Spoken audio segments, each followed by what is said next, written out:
Hello students, क्या हाल चाल है जी? बढ़िया। चलिए आज हम एक नया टॉपिक और नया चैप्टर स्टार्ट करते हैं जो राजस्थान बोर्ड 2023 में जो एग्जाम लगने वाली है उसके लिए बहुत ही इंपॉर्टेंट है। चैप्टर का नाम है रेओप्टिक्स, किरण प्रकाशिकी एवं प्रकाशिकी अंतर। चैप्टर राजस्थान बोर्ड के एग्जाम में आएगा 7 नंबर का। न्यूमेरिकल भी आएंगे, थ्योरेटिकल भी आएगा, डेरिवेशन भी आएंगे, छोटे वाले क्वेश्चन भी आएंगे। ठीक है, तो हम करने की कोशिश करते हैं, स्टार्ट करते हैं।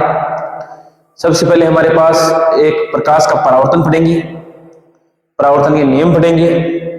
उसके बाद प्रकाश अपवर्तन पढ़ेंगे, अपवर्तन के नियम पढ़ेंगे। फिर प्रकाश अपवर्तन आधारित कुछ घटनाएं हैं, प्रकाशीय घटनाएं, उनका स्टडी करेंगे। ठीक है, इससे पहले हम थोड़ा सा प्रकाश अपवर्तन पढ़ने से पहले हम थोड़ा सा पढ़ेंगे दर्पण समीकरण। ठीक है, तो वो भी हम पढ़ने की कोशिश करेंगे। तो आइए स्टार्ट करते हैं।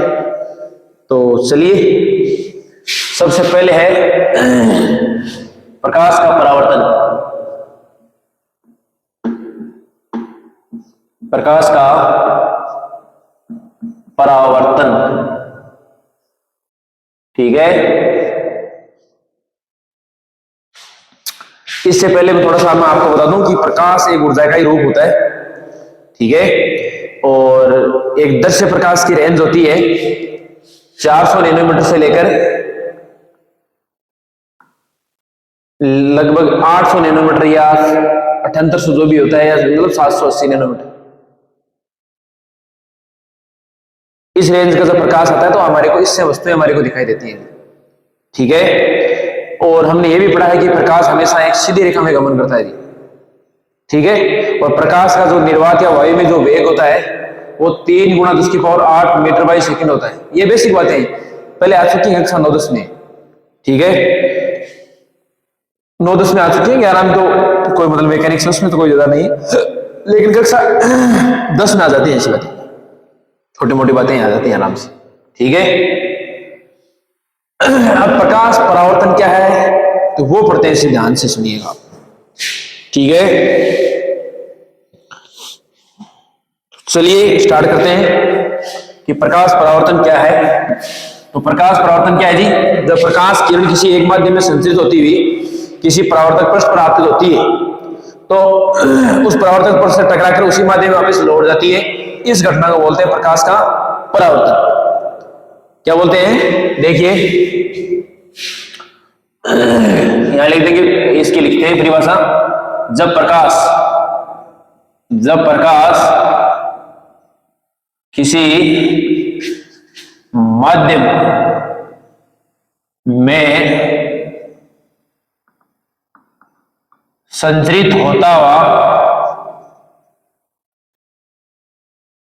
माध्यम में संचरित होता हुआ परावर्तक पृष्ठ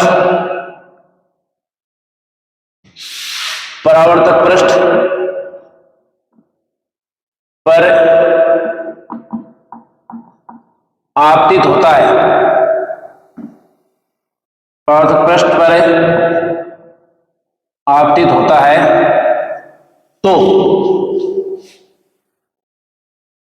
इस पृष्ठ से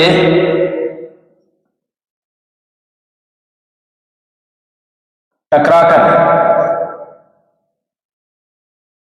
उसी माध्यम में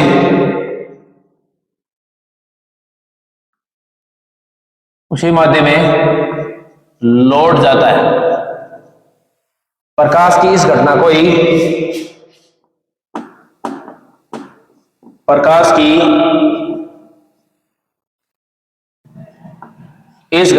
ही प्रकाश का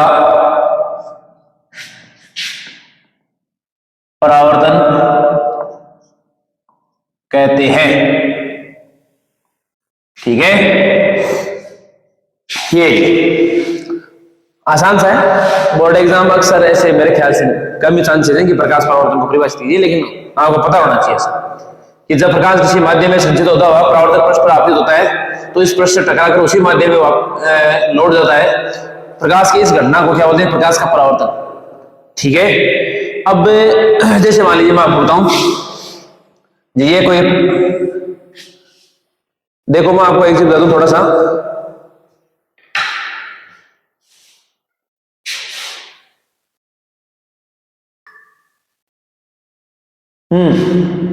मैं आपको बता दूं कि आपको अगर नोट्स वगैरह चाहिए तो मेरे को कमेंट बॉक्स में जरूर मेरे कमेंट करें।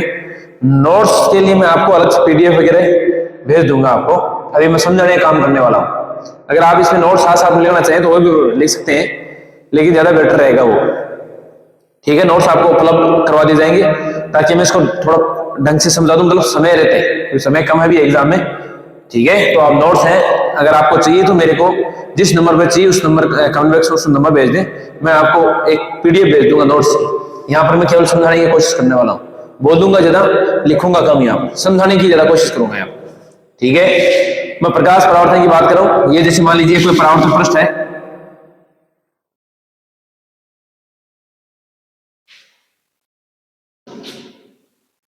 ठीक है, ये कोई एक किरण आपतित होती है, ये आपका विलंब है, ये परावर्तित किरण है,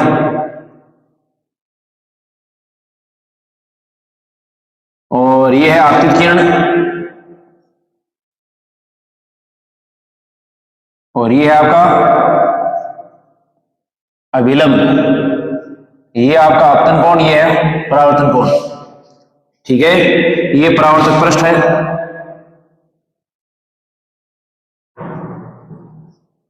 ठीक है। तो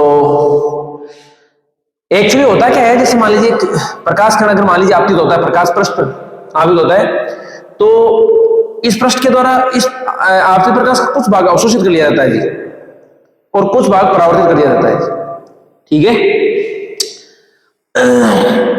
अच्छा, प्रकाश परावर्तन की जो घटना होती है उसमें परावर्तित प्रकाश है, उसकी आवर्ती, तरंगदैर्घ्य और चाल ये अपरिवर्तित रहते हैं। मतलब ये आपतित प्रकाश के और परावर्तित प्रकाश के इक्वल रहते हैं, केवल तीव्रता बदल जाती है। तो यहां पर लिखेंगे प्रकाश परावर्तन की घटना में, प्रकाश परावर्तन की घटना में आवर्ती व चाल तथा तरंगदैर्घ्य अपरिवर्तित रहते हैं, अपरिवर्तित रहते हैं, जबकि तीव्रता बदल जाती है, क्योंकि तीव्रता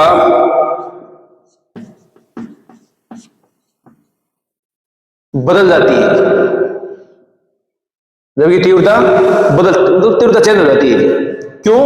क्योंकि आपतित प्रकाश का कुछ भाग इस परावर्तक पृष्ठ के द्वारा अवशोषित कर लिया जाता है। इस कारण जो परावर्तित भाग है उसकी तीव्रता इतनी नहीं रहती जितनी आपतित की होती है। ठीक है, ये ऐसा। अब हम पढ़ने वाले प्रकाश परावर्तन के नियम। प्रकाश परावर्तन में इतना ही, मतलब जितना जरूरत है उतना ही, ज्यादा व्याख्या करने से कोई मतलब नहीं है इसका, जितनी जरूरत है उतना ही। आपके माइंड में अगर किसी प्रकार के क्वेश्चन आ रहे हैं तो मेरे को कमेंट बॉक्स में कमेंट करें आप, ठीक है सर ये मेरे थोड़ा डाउट है, मेरे को ये बताएं। तो अगली क्लास जैसे स्टार्ट होने वाली है तो आप वाले क्वेश्चन में उसका पहले जवाब दे दूंगा आपको। ठीक है, इसलिए ज्यादा ना करके हम मैक्सिमम करने की कोशिश करते हैं ताकि आपका एग्जाम से पहले एक बार रिविजन हो जाए बहुत शानदार तरीके से, बढ़िया वाले तरीके से। इजी वे में बताने की कोशिश करूंगा, एक लिमिटेड चीज ज्यादा नंबर वाली। ठीक है जी, ये प्रकाश परावर्तन की घटना के दौरान सार ये थोड़ा सा ध्यान रखें आप कि परावर्तन की घटना में जो आवर्ती और चाल तथा तरंगदैर्घ्य अपरिवर्तित रहते हैं जबकि तीव्रता बदल जाती है। अब इसका कारण क्या है? इसका कारण ये है कि इस परावर्तक पृष्ठ के द्वारा प्रकाश का कुछ भाग अवशोषित कर लिया जाता है जी। ठीक है, तो ये इसका कारण है। अब हम पढ़ेंगे प्रकाश परावर्तन के नियम।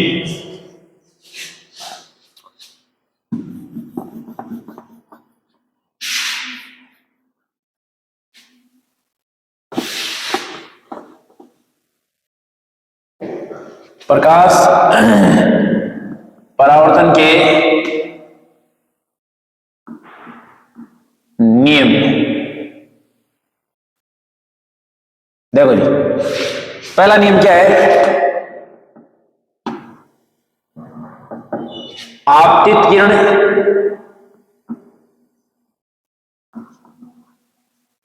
परावर्तित किरण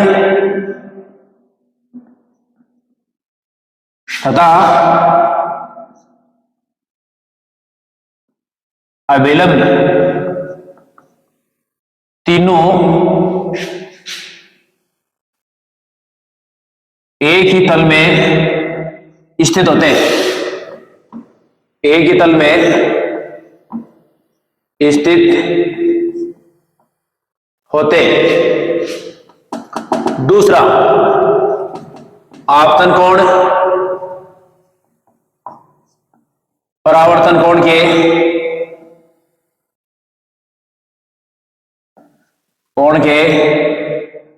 बराबर होता है। आपतन कोण परावर्तन कोण के बराबर होता है,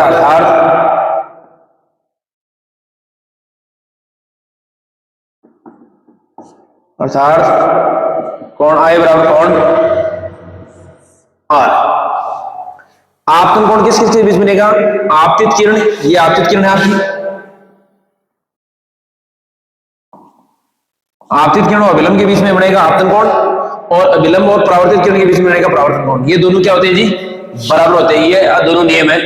आपतित किरण, परावर्तित किरण तथा अभिलंब तीनों एक ही तल में विद्यमान होते हैं, पहला है। दूसरा है आपतन कोण तथा परावर्तन कोण के बराबर होता है, ये आपका दूसरा नियम। ठीक है, उसके बाद हम पढ़ने वाले हैं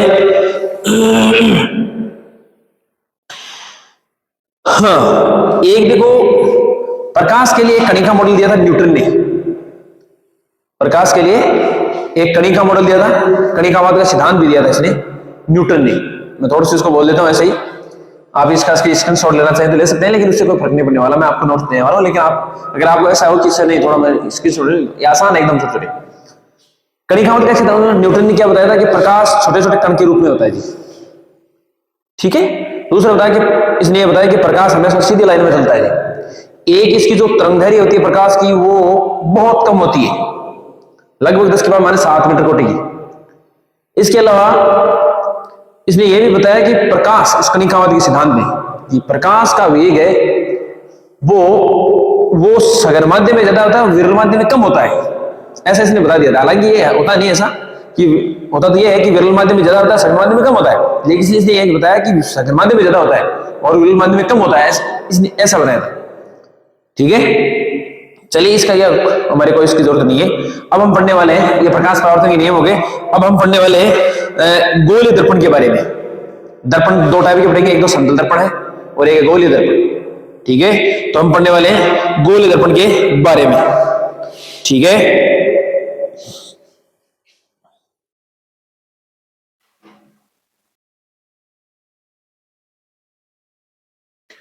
ठीक है।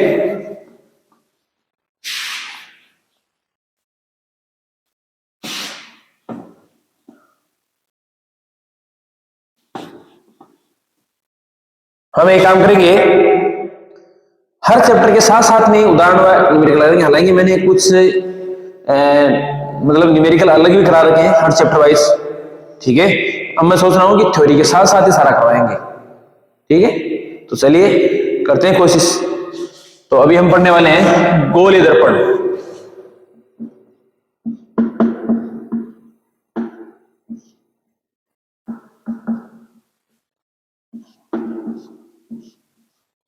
ठीक है, तो मैं पहले थोड़ा सा बता दूं कि दर्पण दो टाइप के होते हैं, एक तो समतल दर्पण है, एक गोलीय दर्पण।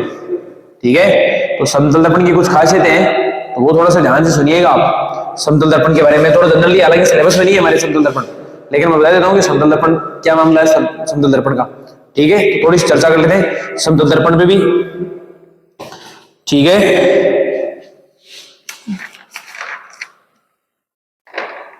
हाँ जी।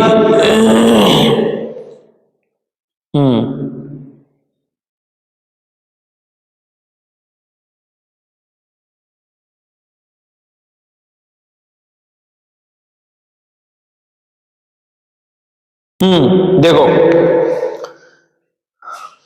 मैं थोड़ा सा समतल दर्पण के बारे में बता देता हूँ। हमारे सिलेबस में गोलीय दर्पण है, लेकिन मैं समतल दर्पण के बारे में बताऊंगा तो आपके नॉलेज के लिए थोड़ा सा, ठीक है। तो देखिए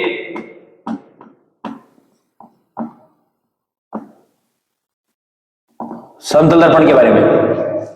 समतल दर्पण कौन सा होता है? जैसे मान लीजिए हमें यूज जनरली गृह में काम में लेते हैं, सुबह जैसे हमारे बालों की सेटिंग वगैरह नहीं करते क्या, बाथरूम के पास लगा रहता है, ऐसा वही समतल दर्पण है। नॉर्मली हम रूम में यूज में लेते हो।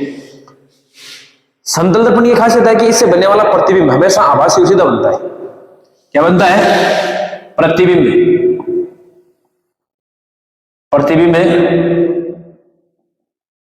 आभासी व सीधा बनता है, खासियत एक नंबर। दूसरी बात है कि प्रतिबिंब दर्पण से उतनी दूरी पर रहता है जितनी दूरी पर बिंब रहता है। प्रतिबिंब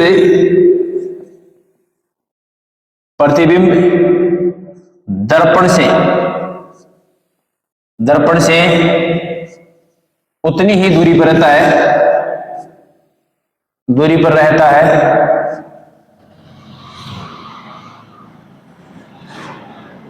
जितनी दूरी पर बिंब रहता है, ठीक है। इसके अलावा अगर मान लीजिए आप अगर समतल दर्पण की तरफ वी वेग से चल रहे हैं तो प्रतिबिंब भी, आप जो प्रतिबिंब बन रहा है आपका, वो भी दर्पण के सापेक्ष वी वेग से चलेगा। लेकिन अगर इसकी स्पीड अगर हमारे सापेक्ष निकालें प्रतिबिंब की तो वो 2 वी वेग से हो जाएगी। मैं क्या बोल रहा हूं कि दर्पण के सापेक्ष वी वेग से चल रहा है, दोनों चल रहे हैं, ठीक है। अगर आप वी वेग से चल रहे हैं तो वो भी वी वेग से चलेगा, लेकिन अगर हमारे सापेक्ष उसके प्रतिबिंब की स्पीड निकालें तो 2 वी वेग हो गई है, ठीक है। अब एक चीज और है, किसी भी व्यक्ति को अपना पूरा प्रतिबिंब देखने के लिए दर्पण की जो हाइट है वो उस व्यक्ति की आधी हाइट के बराबर होनी चाहिए। मतलब जैसे मान लीजिए मैं 6 फुट का हूं, मेरी हाइट है 6 फीट, तो मेरा मैं पूरा प्रतिबिंब अगर देखूं तो मेरे को समतल दर्पण चाहिए कम से कम 3 फुट का, 3 फुट का चाहिए, तब जाके मैं मेरी पूरी इमेज देख पाऊंगा, ठीक है। उसके बाद जैसे मान लीजिए एक इसकी हमेशा फोकस दूरी है वो अनंत होती है, फोकस दूरी, ये बहुत इंपॉर्टेंट बात है। फोकस दूरी कितनी होती है? इनफाइनाइट। समतल प्लेट है तो समतल प्लेट, ये दर्पण आपका, जैसे हमारे पास बोर्ड है तो उस बोर्ड की तरह होता है वो, तो उसकी फोकस दूरी कितनी है? इनफाइनाइट, ठीक है। एक पार्श्विक विस्थापन होता है इसमें, पार्श्विक विस्थापन, ये कान इधर वाला इधर दिखाई देता है, इधर वाला इधर दिखाई देता है, उल्टा होता है ऐसा, ठीक है। ऐसा भी इसमें है पार्श्विक परिवर्तन, सॉरी विस्थापन ने पार्श्विक परिवर्तन। इसके अलावा जैसे मान लीजिए 2 झुके हुए मान लीजिए दर्पण है ऐसे, तो मान लीजिए ये झुके हुए हैं और मान लीजिए थीटा कोण भी झुके हुए हैं, ठीक है। तो इनमें अगर मान लीजिए कोई वस्तु स्थित है उससे कितने प्रतिबिंब बनने वाले, वो भी मैं थोड़ा सा बता देता हूं आपकी जानकारी के लिए, बढ़िया रहेगा, ठीक है।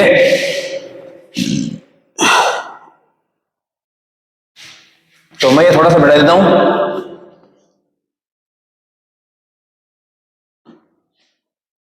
यहां लिख देता हूं, झुके हुए 2 समतल दर्पणों द्वारा, झुके हुए 2 समतल दर्पणों द्वारा, झुके हुए 2 समतल दर्पणों द्वारा बनने वाले प्रतिबिंब, या यूं लिखे 2 झुके हुए 2 समतल दर्पणों, थीटा कोण पर झुके हुए ऐसे कर लेते हैं, इसको लिया थीटा कोण पर झुके हुए, थीटा कोण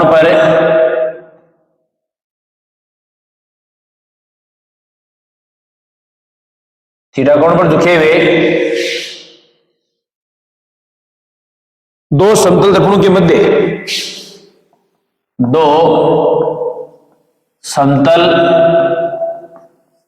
दर्पणों के मध्य स्थित वस्तु के प्रतिबिंब की संख्या, मध्य स्थित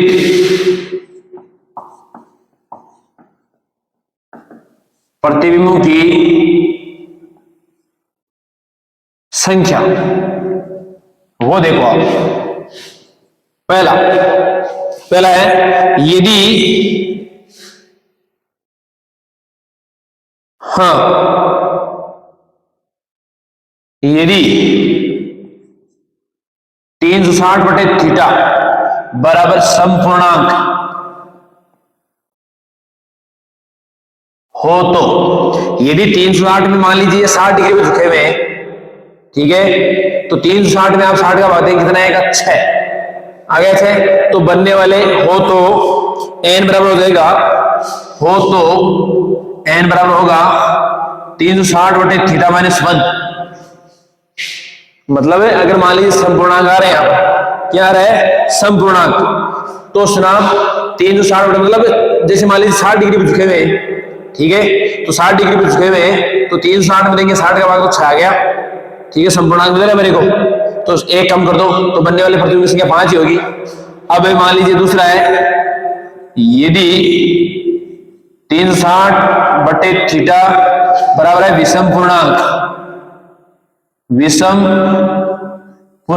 हो तो n बराबर कितना, 360/θ, 360/θ होने वाली है, ठीक है। अब देखो, हाँ,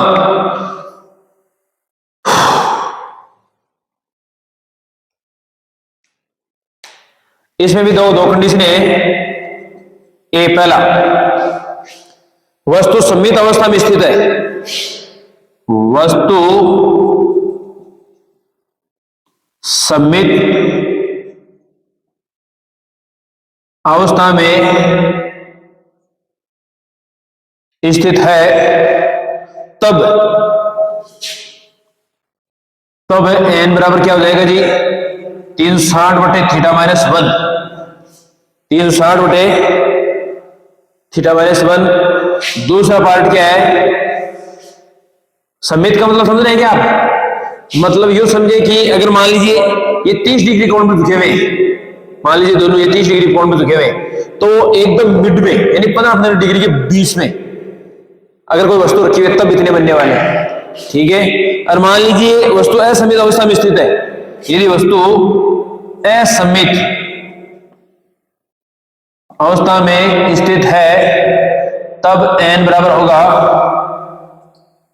360/θ मात्र, ठीक है। तो ये थोड़ा आप ध्यान रखें साहब, ये कुछ छोटी मोटी बेसिक बातें, हालांकि राजस्थान बोर्ड की नहीं है, लेकिन आपको नॉलेज होने से कभी कभार ऐसा हो सकता है कि किसी से रिलेटेड हो जाए काम की बातें, बहुत इंपॉर्टेंट बातें, ये थोड़ा ध्यान रखिए आप, ठीक है। चलिए हम चलते हैं गोलीय दर्पणों पे।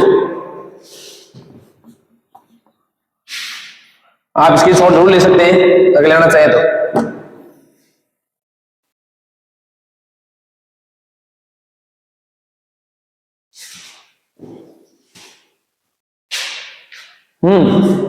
गोलीय दर्पण देखो साहब, गोलीय दर्पण क्या है क्या नहीं है वो आप ध्यान से सुनिएगा।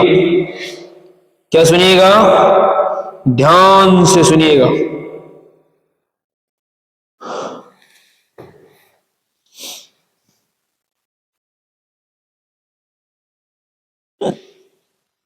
गोलीय दर्पण, मान लीजिए हमारे पास कोई कांच का गोला है जी, एक क्या कांच का गोला, ठीक है, उसके कुछ भाग जैसे मैं बताऊं आपको, जैसे ये हमारे पास कोई कांच का गोला है, ये इसका क्या है जी, सेंटर है, ठीक है, ये इसकी क्या है जी, रेडियस, त्रिज्या इस कांच के गोले की। अगर आप इसका कुछ भाग काट लें, जैसे मान लीजिए इतना इतना काट लें,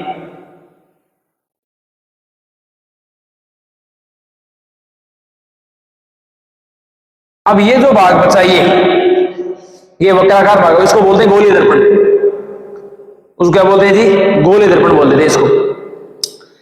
अब बात नहीं, गोलीय दर्पण दो टाइप के होते हैं साहब। अगर इसके किसी भी एक भाग पर, मान लीजिए आपने एक काट लिया भाग, एक कांच के गोले का, ठीक है, आपने भाग काट लिया, अब इसके चाहे तो बाहर वाले भाग पर कर दो चाहे अंदर वाले भाग पर, अगर आपने पॉलिश कर देते चांदी की या कोई भी लेपन वाला अगर लेपन कर देते हैं कोई पदार्थ है उसका अगर लेपन से बाहर करो से अंदर करो दर्पण शोर बनने वाला है वो। ठीक है, अब ये गोलीय दर्पण भी दो टाइप के होते हैं। पहला तो है आपका अवतल दर्पण,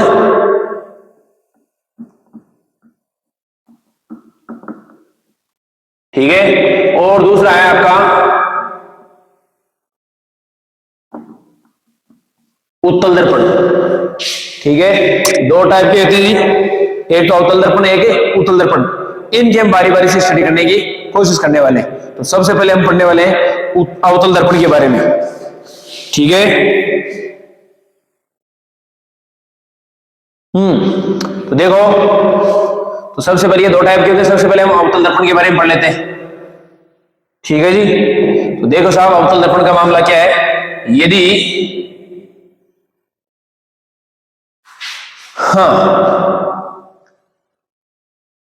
यदि गोलीय दर्पण के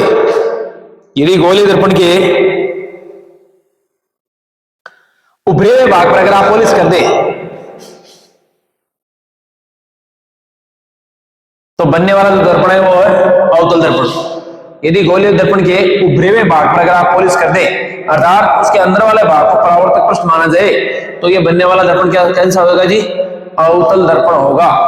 क्या होगा, अवतल दर्पण।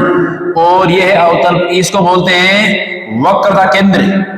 और ये इस गोलीय दर्पण का जो ये व्यास है, ठीक है, इसको बोलते हैं द्वारक। अभी हम चर्चा करने वाले हैं उस पे। और ये इसका जो मध्य बिंदु होता है उसको बोलते हैं जी पोल। और वक्रता केंद्र को पोल से मिलाने वाली जो सीधी लाइन होती है इसको बोलते हैं वक्रता त्रिज्या। ठीक है, तो ये बन गया आपका अवतल दर्पण। अगर मान लीजिए मैं दूसरा और देता हूं आपको तुरंत प्रभाव से, उत्तल दर्पण। ये हमने पॉलिश कर दी इधर, ठीक है, ये इधर परावर्तक पृष्ठ है।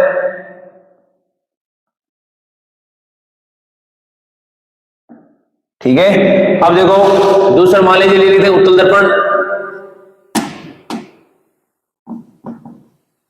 उत्तल दर्पण, अगर मान लीजिए कोई गोलीय दर्पण हमारे पास जैसे ये है, ये इसमें कर लेते हैं इधर। ठीक है, अगर इसके आंतरिक भाग पर पॉलिश कर दी जाए, आंतरिक भाग पर पॉलिश कर दी जाए मतलब उभरा हुआ भाग परावर्तक पृष्ठ की तरह काम करना चाहिए, तो ये जो बनने वाला दर्पण है इसको बोलते हैं उत्तल दर्पण। ये तो है आपका अवतल दर्पण है। और ये क्या है जी, उत्तल दर्पण। ठीक है, ये आपका है। ठीक है, ये तो वक्रता केंद्र है, ये इसकी रेडियस रहेगी, ये इसका परावर्तक पृष्ठ, ये पॉलिश वाला भाग है। ठीक है, ये इस टाइप के कुछ होते हैं जी, थोड़ा ध्यान रखें आप। ठीक है, अब देखो कुछ परिभाषाएं हैं आपके लिए, गोलीय दर्पण से संबंधित कुछ परिभाषाएं। गोलीय दर्पण से संबंधित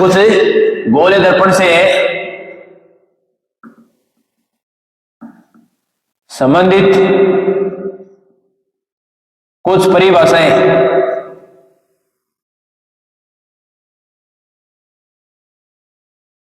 गोलीय दर्पण से संबंधित कुछ परिभाषाएं। तो देखो मैं अवतल दर्पण ले लेता हूं और उसकी स्टार्ट कर लेते हैं। सबसे पहली परिभाषा आपकी है, हम लेते हैं जिसे मान लीजिए ध्रुव किसे कहते हैं, ध्रुव। तो देखिए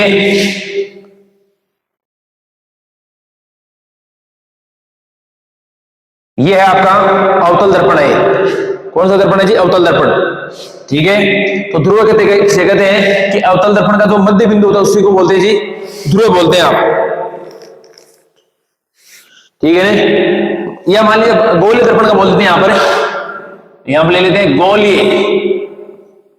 गोलीय दर्पण के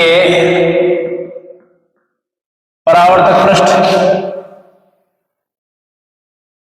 के मध्य बिंदु के मध्य बिंदु को ध्रुव कहते हैं। क्या बोलते हैं जिसको? ध्रुव है। ये साब ये आई बात समझ में।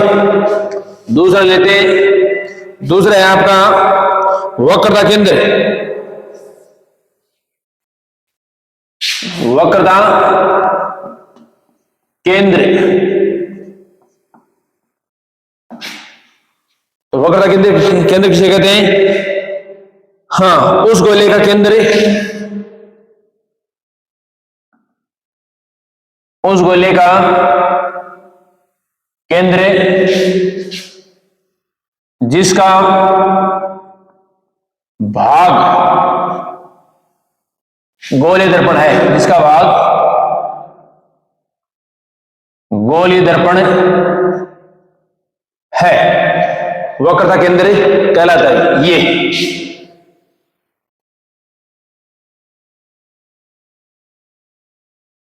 ठीक है। उसके बाद हमारे पास है वक्रता त्रिज्या। देखो गोले जो आपका ये ध्रुव है, इसको बिंदु P से रिप्रेजेंट करते हैं, वक्रता केंद्र को बिंदु C से रिप्रेजेंट करते हैं, लिखने की जरूरत नहीं बार बार। ठीक है। तीसरी चीज है वक्रता त्रिज्या। वक्रता त्रिज्या इसको कैपिटल R से रिप्रेजेंट करते हैं जी। तो वक्रता केंद्र को ध्रुव से मिलाने वाली सीधी रेखा, तो वक्रता केंद्र को ध्रुव P से मिलाने वाली सीधी लाइन को या सीधी रेखा को ही ये वाली सीधी रेखा वक्रता त्रिज्या कहलाती है। त्रिज्या कहलाती है। ठीक है। नंबर 4 है आपका मुख्य अक्ष। मुख्य अक्ष, मुख्य अक्ष क्या है जी? कि वक्रता केंद्र और ध्रुव से गुजरने वाली, वक्रता केंद्र C व ध्रुव P से गुजरने वाली सीधी रेखा को ही मुख्य अक्ष कहते हैं, को मुख्य अक्ष कहते हैं। ठीक है। उसके बाद है दर्पण का द्वारक।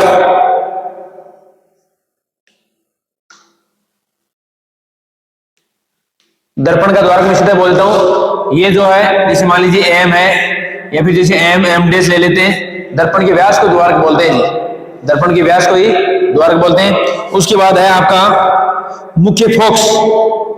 क्या है जी? मुख्य फोकस, फोकस दूरी वगैरह वो ले लेते हैं। थोड़ा सा इनको मिटा देता हूं मैं, मेरे ख्याल से वो परीक्षा में पूछने वाला नहीं, आपके नॉलेज के लिए। ठीक है, स्क्रीनशॉट ले सकते हैं आप। ध्रुव किसे कहते हैं? सॉरी, ध्रुव गोले दर्पण के परावर्तक पृष्ठ के मध्य बिंदु को ध्रुव कहते हैं। फिर है आपका वक्रता केंद्र, उस गोले का केंद्र जिसका भाग गोलीय दर्पण है, वक्रता त्रिज्या। वक्रता केंद्र C को ध्रुव P से मिलाने वाली सीधी रेखा वक्रता त्रिज्या कहलाती है। मुख्य अक्ष, वक्रता केंद्र C व ध्रुव P से गुजरने वाली सीधी रेखा को ही मुख्य अक्ष कहते हैं। द्वारक किसे कहते हैं? कि गोलीय दर्पण का जो व्यास होता है उसको वो उसका द्वारक बोलते हैं जी। ठीक है। उसके बाद हमारे पास है मुख्य फोकस। ठीक है, तो वो देखिए आप।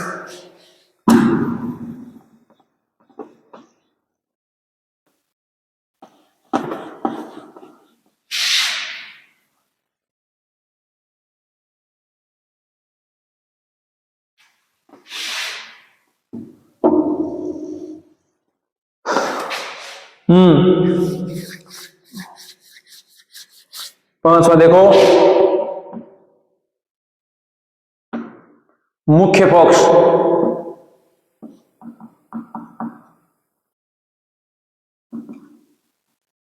मुख्य फोकस अथवा फोकस बिंदु।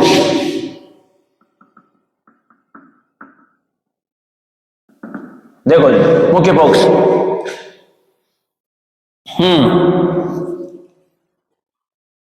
कि मुख्य अक्ष के समांतर आने वाली प्रकाश किरणें परावर्तन के पश्चात, मैं यहां लिखता हूं, मुख्य अक्ष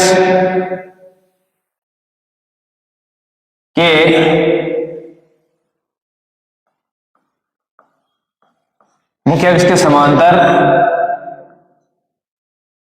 आने वाली प्रकाश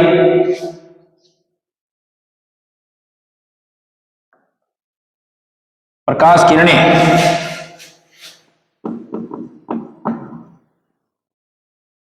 परावर्तन के पश्चात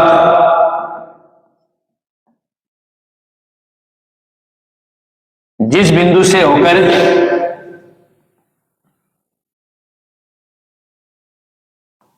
गुजरती है, मुख्य अक्ष के समांतर आने वाली प्रकाश किरणें परावर्तन के पश्चात जिस बिंदु से होकर गुजरती है उसे फोकस बिंदु कहते हैं या फोकस कहते हैं।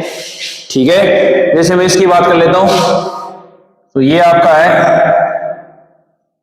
ठीक है, ये मुख्य अक्ष है। अगर कोई प्रकाश किरणें जैसे मान लीजिए आ रही है, ठीक है, देखो थोड़ी सी ये बबलिंग है, ऐसे चलने वाला नहीं है। फिर जैसे मान लीजिए ये कोई प्रकाश किरण आई,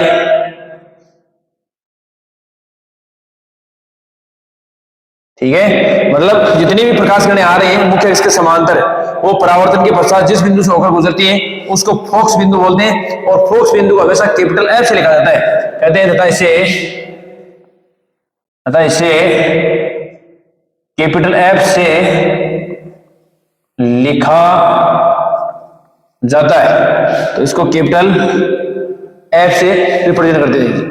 ठीक है, उसके बाद जैसे आपका छठवां है फोकस दूरी एफ। ठीक है, तो फोकस दूरी किसे कहते हैं जी, कि फोकस बिंदु एफ और ध्रुव के बीच की सीधी दूरी को क्या लिखेंगे, फोकस बिंदु एफ व ध्रुव पी के मध्य की दूरी को फोकस दूरी कहते हैं, तथा इसे स्मॉल एफ से लिखा जाता है। ठीक है, इसको स्मॉल एफ से लिखते हैं फोकस दूरी को, और फोकस बिंदु को कैपिटल एफ से लिखा जाता है। ठीक है, तो ये आपका, मैं थोड़ा सा ये इसमें तो एक मतलब मैं आपको अगर उसका बनाऊं, जैसे मान लीजिए अवतल दर्पण का बनाए, तो अवतल दर्पण में तो मामला ऐसे रहता है, ऐसे, तो ये मुख्य अक्ष सही। अब जैसे मान लीजिए कोई प्रकाश किरणें आई हूं, ठीक है, एक ये आ गई, जैसे मान लीजिए, तो ये मान लीजिए ये टकरा के मान लीजिए परावर्तित हो गई, तो इसको पीछे बढ़ा देते हैं थोड़ा। ठीक है, अब इसको भी थोड़ा पीछे बढ़ा देते हैं। ठीक है, तो इसमें तो प्रतीत होती है, इसमें एग्जैक्ट आपको होता है ऐसा। ठीक है, ऐसा इसमें बनेगा, ये आपका फोकस बिंदु है, ये बिंदु P है यहां पर। ठीक है, तो ऐसा बनने वाला है जी। ठीक है,